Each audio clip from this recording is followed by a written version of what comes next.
बिस्मिल्लाहिर्रहमानिर्रहीम। अस्सलाम वालेकुम। देखती आंखों सुनते कानों को एनुअल यकीन चैनल पे खुश आमदीद। आज मैं एक छोटी सी वीडियो लेके आई हूँ जो कि 4 बातों पर मुश्तमिल है। मैं उम्मीद करती हूँ कि इंशाल्लाह अगर आपने इन 4 बातों पर अमल किया और इनको हमेशा याद रखा तो आप इंशाल्लाह ज़िंदगी में कभी नाकाम नहीं होंगे। चले वीडियो का आगाज़ करते हैं। 4 चीज़ें कभी ना छोड़ें, इनको मामूल बना लें।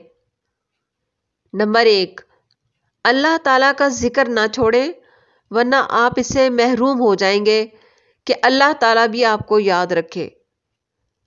सूरह बकरा आयत नंबर 152 में अल्लाह ताला ने इरशाद फरमाया, तुम मेरा जिक्र करो, मैं तुम्हें याद रखूंगा।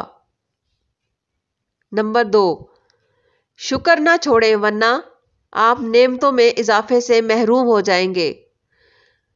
सूरह इब्राहिम आयत नंबर 7, अगर तुम शुक्र करोगे तो मैं तुमको मजीद दूंगा।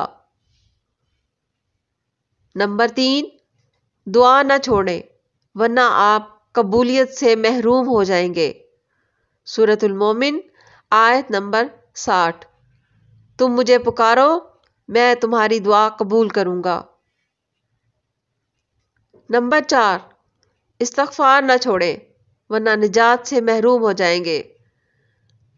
सूरह अनफाल आयत नंबर 33, अल्लाह उन्हें अज़ाब देने वाला नहीं है जबकि वो इस्तगफार करते होंगे। दुआ है आप सबकी ज़िंदगी की हर सुबह और हर शाम खैर और बरकत वाली हो। ये छोटी सी वीडियो अगर आपको पसंद आई हो तो लाइक कर दीजिएगा। चैनल को सब्सक्राइब करना मत भूलिएगा। जज़ाकल्लाह।